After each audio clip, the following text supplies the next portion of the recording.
What a head, son!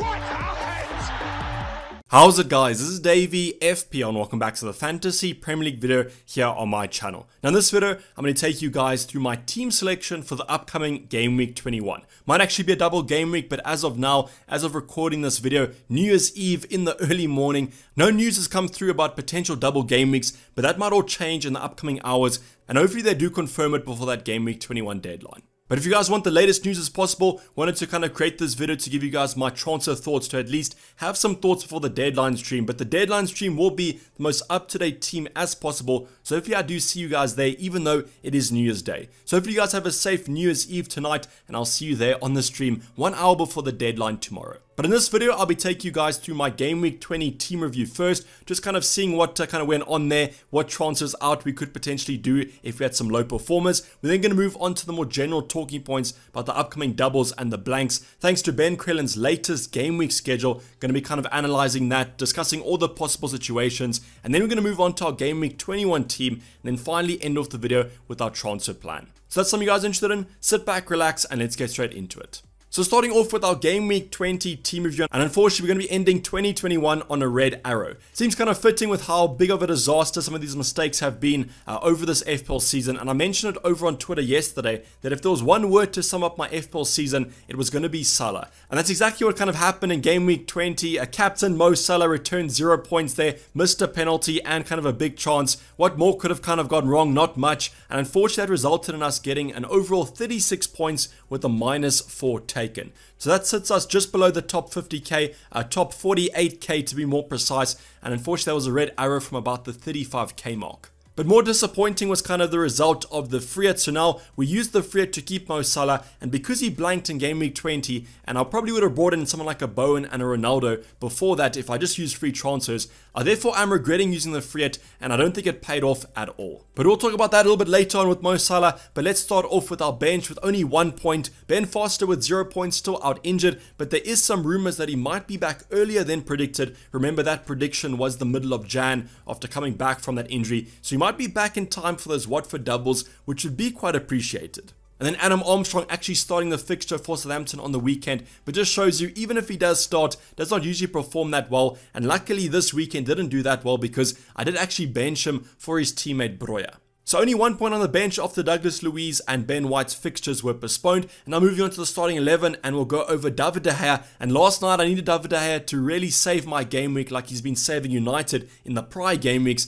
with that fixture against Burnley. But what happens? Aaron Lennon, a player that I've not seen for about 10 years, pops up and wipes out the clean sheet for United, and that was the only shot on target that Burnley actually had. So no save points there because of that fact, so only 2 points ending up for De Gea, and that United defense right now does not look so strong, but at least we didn't take a hit to bring David De Gea in. But the disaster kind of stretches on into the defense with Reece James coming off with a hamstring tear in about the 26th minute. Alonso was benched for the original fixture but came off the bench with a chance of keeping a clean sheet having played 60 minutes. But what happens with him? He goes and concedes in the final minute to a Danny Welbeck header, and Chelsea end the game with a 1-1 draw. So the latest update on Reece James is that it has been a hamstring tear and he could potentially be out for a number of weeks, and therefore if you guys do own him, even if he was back from that injury, the Chelsea fixtures look terrible and therefore he might be transferred out. We then go on to Trent Alexander-Arnold, who like United conceded the only shot on target that Leicester did have. Overall quite a cagey game, thought Leicester defended quite well and therefore nullified the risk or the attacking threat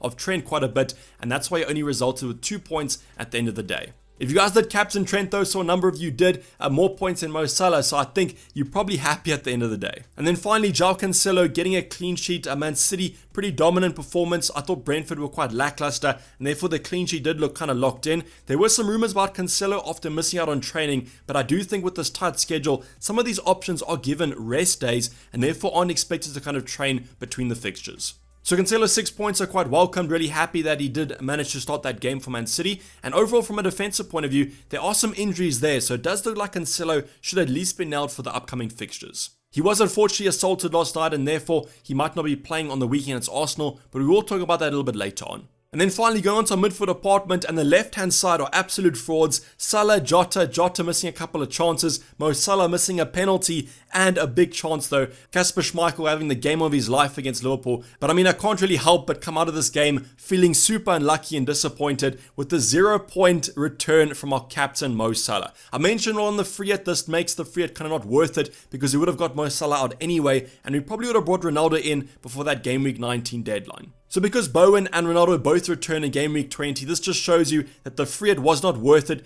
and I probably would have been better off holding it for game week 22. But Mo Salah, the first Liverpool player to miss a penalty in the Premier League in 4 years, and he goes and does it when he's a differential captain. I only captain about 60% of the top 10k, so I was super disappointed at the end of that because I was really looking forward to finally getting those points back from that Havertz captain in game week 9. Wasn't the case, so Mo Salah has kind of doubled down on us here. A vice captain when he scored 24 points, then when we captain him gets 0, when most of the other popular options like a Son and a Ronaldo ended up getting some points. But at the end of the day, it is what it is. Unfortunately, Liverpool weren't themselves, and therefore my FPL team wasn't itself, with a nice red arrow to end off the year. But luckily on the right-hand side, Heung-min Son returning an assist for the penalty for Harry Kane. A little bit annoying there because there was a Harry Kane penalty and not a Heung-min Son penalty. But at the end of the day, an assist is all we can kind of get with that draw that Spurs did have. Was kind of disappointed though with the Son's output because when they went down to 10 men in the first half, I had an expectation of Son getting some points, but that wasn't the case, only an assist, which just shows you Spurs might not be clicking, even though in the prior game weeks they'd look quite good under Conte. But our kind of star of the game week was going to be Phil Foden with a lovely goal and bonus points. Just shows you in these low scoring games, when they get the winning goal, they can get some bonus points and a clean sheet, taking him to 11 points. So I was really happy with Phil Foden, thought that he would start, that was the case, and because of his good performance against Brentford, I do have an expectation that we could be seeing him a little bit more after his break due to behavioural issues. And then finally our forward line, we have Breuer with only 1 point, kind of already mentioned him, was benched at the start of the game, but at least he should be rested for the upcoming game weeks, where he does look like the most nailed Southampton striker to get. And then Antonio finally returning as well, only an assist though, in a win that West Ham had 4 goals, yet again showing that Antonio's not essential to that West Ham attack, which is super annoying because it's becoming kind of a habit of West Ham scoring a few goals and Antonio getting nothing. But overall, quite a disappointing game week, but I would say slightly unlucky. I think you guys would agree that Mo Salah missing a penalty and a big chance for the first time in a kind of like 4 years for a Liverpool option is slightly unlucky. But if you guys did go without Mo Salah from game week 19 onwards, I think you can be happy because that was the right decision to do. But now moving on to game week 21 and some more talking points about this, and I want to say this right off the bat guys, the information in this video will kind of change, but I'm going to be going over every possible scenario, or at least I hope so, just so that the information in this video is still relevant to you guys for tomorrow. But in terms of postponements, there has been a few games postponed, but I think the only game right now that is concrete is going to be the Leicester vs Norwich game, which is super annoying if you guys did have those Leicester assets, because on the weekend we saw how bad Norwich are kind of showing the form that they've had over this entire season, and those Leicester assets might have come good against that poor defense. But there are some other games that could potentially be postponed. I know the Newcastle-Southampton game might be postponed due to some positive tests in the Newcastle camp, but we might get that news a little bit later on today or coming up tomorrow. But just please note that I am recording this video on Friday, New Year's Eve morning, just because I wanted to get a video out for you guys today before the deadline stream, but there might still be some news that might change that will affect the information in this video. But now going into probably the most important part of this video and the most important schedule that you guys should be having. Follow Ben Krellin, you can see at the bottom of the screen. Shout out to him for creating this possible schedule. And I'm going to be going over game week 21 and game week 22. As I mentioned in the introduction, there's been no confirmed news about the doubles in game week 21 and game week 22. We only have had some postponements with that Leicester vs Norwich game. Ben has also stated that the Southampton-Newcastle game might be off, as I mentioned previously. That is going to be a heavy rumoured postponement, but I will keep you guys' eyes over on Twitter for the confirmed postponement. But now going on to the Game Week 21 schedule, and there has been some probable game weeks, but no very likely double game weeks. And the reason for this is that it's becoming a little bit too close to give away fans time to travel to these respective games, and they usually announce these games about 2 weeks before, but I think 10 days might be the cutoff. But this has been a very weird season, a weird Premier League and a weird FPL season, so we might see the Premier League confirm these double game weeks slightly earlier than usual, and they might only give us a couple of days. Obviously then we won't be able to kind of react to these double game weeks, which might be quite interesting to see what FPL does. If they place it in game week 21 or game week 22, if it gets confirmed after the deadline, that'll be quite a talking point to kind of go over. But in terms of Game Week 21, there are 3 teams that have a probable double game week. That's going to be Watford, Brentford, and then also Everton. Watford are probably going to be the team that you guys focus on the most just because they have some great options with the Dennis, who does travel to AFCON. We'll remind you guys about that. But maybe a Josh King could also be an option in that forward department. Comes in quite cheap, and with 2 double game weeks potentially, that could be quite a great option to go for. Brentford Everton, we might see some variation there if you guys want to go for some differentials, but right now we have no news about Game Week 21, which is leading me to believe that it might only be a single game week. But now going on to the kind of double Game Week 22, which we might get news about today, tomorrow, or maybe in the future, there are some very likely double game weeks because of the midweek in that 2-week window. So very likely double game week, Ben Crellin is predicting to be at 80 to 100% kind of probability or chance, and there's some great fixtures in there that you guys should be focusing on. So I think definitely if we don't get news, I would probably say these are very likely double game weeks, and therefore we can almost start planning for double game week 22 even if we don't have confirmed news. And I think if you guys are using those free transfers, or if you're using the free, I don't really have to worry about it. But if you guys are on free transfers, I definitely will be looking at these upcoming double game weeks as I am to kind of prepare yourself and get as many double game week players as possible. The options I'm looking at potentially are going to be the Spurs assets, Arsenal and Leicester, the likely double, which is not too great, but at least it is a double game week. But United, Villa and Brighton looks pretty respectable. And then Watford again have a probable double game week,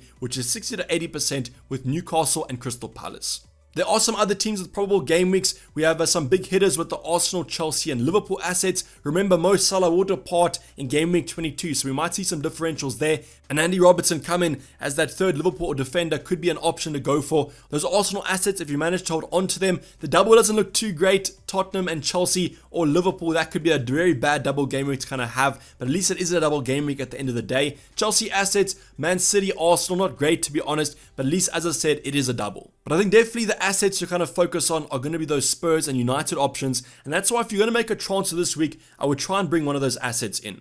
But you guys can see on screen there that the schedule does extend to Game Week 27, and Ben has stated that that will probably be another blank game week that we have to prepare for, but at least it will be a slightly smaller one. So overall, I know it's a really confusing talking point to kind of go over, lots of information on screen here, so I would recommend that you guys do pause the video or just simply follow Ben Crellin over on Twitter so that you can get this still framed and plan your transfers accordingly. Please also pay attention to Twitter to bring up those confirmed double game weeks if the Premier League does confirm them today or tomorrow. Otherwise, I will update you guys in the deadline stream, or I might just quote the tweet when it does come out. But now going on to the Game Week 21 team with 1 free transfer and 0.2 in the bank after that -4 hit. So as I am recording this video, the Newcastle-Southampton game is still going to be taking place, but that could be a postponement in the future, and therefore I am kind of preparing for it, or at least I'm assuming that it's going to be cancelled. Starting off with the bench though, which we might actually need this week, we've got Reece James, who probably will be out injured against Liverpool, Ben Foster injured as well, Ben White against Man City, and probably the only bench option that I might rely on, it's going to be Douglas Luiz against Brentford away. So I don't really trust Ben White to keep a clean sheet. I don't think Arsenal will against one of the better teams, and James out injured results in Douglas Luiz being my only bench option. So then if the Southampton game is postponed and Breuer and Adam Armstrong don't have a fixture,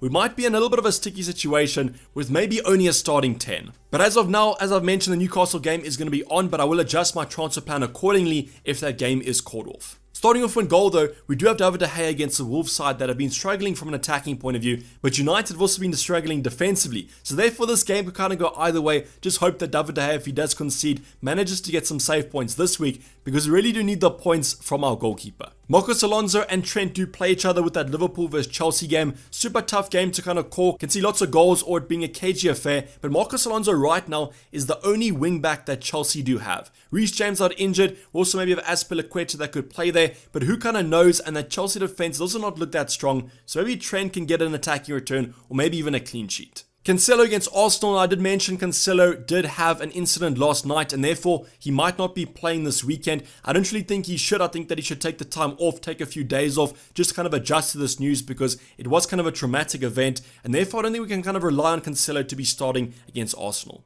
That decision might come tomorrow though, so we might get more news on that situation, depending on what kind of journalists are covering the story. But now going on to midfield department, and hopefully this week, the left-hand side aren't total frauds. We've got Mo Salah and Diogo Jota against Chelsea, who as I mentioned earlier on, defensively aren't that assured right now. But at the end of the day, this is a top 6 clash, almost kind of a title clash, so rivaling Man City. So this game is going to be almost a 6-pointer, and therefore Salah and Jota should hopefully return to form, because I really do need these assets to do well, especially Mo Salah after not selling him. Now, I'm a little bit confused about whether I should keep Salah or not. I think this Chelsea game will be quite tough, and then he does move to AFCON. So therefore, it's not kind of ruled out that I do take him out, maybe upgrade on my forward departments to Harry Kane or Cristiano Ronaldo. Jota though will definitely stay in my team with that potential Liverpool double coming up, and because Salah and Mane are going off to AFCON, he is nailed in that starting 11. Phil Foden against Arsenal, now it's kind of tough to predict if Phil Foden will play. I think because of his good form in that Brentford game he should, but I think he might be a little bit tired after playing a full 90 after not being in the team for a number of game weeks.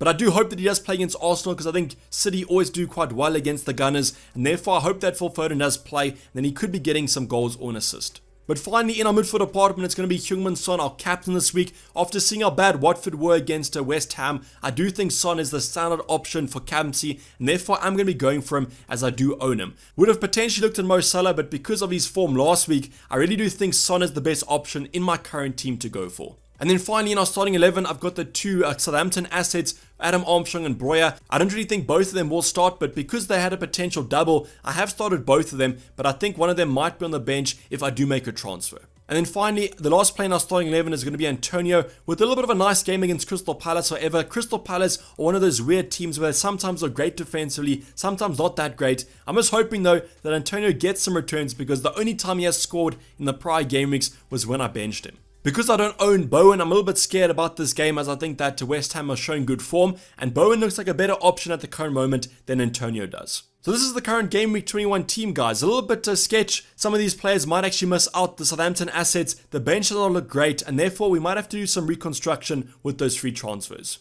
So as I mentioned, only one free transfer heading into Game Week 1, which is going to make kind of switching the team around a little bit tough. But the one free transfer that I might do if the Watford double does get confirmed today or tomorrow is Adam Armstrong out for Josh King. So I do have the exact money for this with 0.2 in the bank. Adam Armstrong, Josh King cost the same. Josh King getting an assist last game week, nowhere near Dennis's kind of form, but with Dennis going off to AFCON, I do think Josh King could play that central position where I think he might be a little bit more clinical. So this could be the one free transfer that we do, especially if those Watford doubles are confirmed. But then we have another move that we could do, which might be a -8 hit. And the reason for that is that I want to bring in Harry Kane and Jarrod Bowen, but I don't have enough money in the bank. I'm actually missing this move off by 0.1, and therefore the move I might do is Salah, Armstrong and Reece James out, and then Reece James' replacement will just be someone cheaper than him. Now a move I could also do is take out Harry Kane and bring in Ronaldo rather, just because those United doubles look slightly better than the Spurs ones, but I think the form against Watford will slightly tip it in favour of Harry Kane.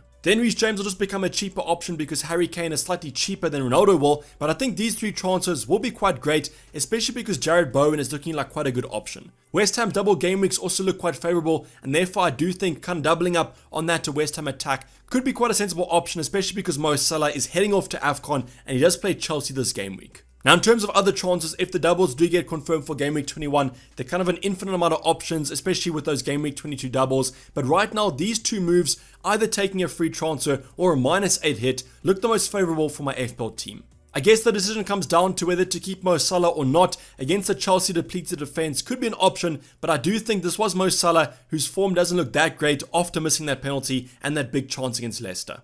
I think the Reece James move also does make quite a lot of sense, considering the fact that he has had a hamstring tear and might be out for a number of game weeks. With Adam Armstrong also not favoured in that starting 11, he could be on the way out. But as I've mentioned throughout this video, the news might change. If you guys want the most up-to-date news as possible, join me for the deadline stream tomorrow, 1 hour before the deadline, because there might be some news confirmed after I release this video today and also tomorrow morning. But this place, you're up to the video, guys. Hopefully you did enjoy it. Please don't forget to like if you did, and subscribe if you're new and not subscribed yet. I'll be seeing you guys hopefully for the deadline stream tomorrow if you guys do want to join me. Otherwise, I will be retweeting if we do get news about the potential doubles and the blanks coming up. I'm signing off though. It's been Dayvy FPL, and I'm out. Cheers, bye.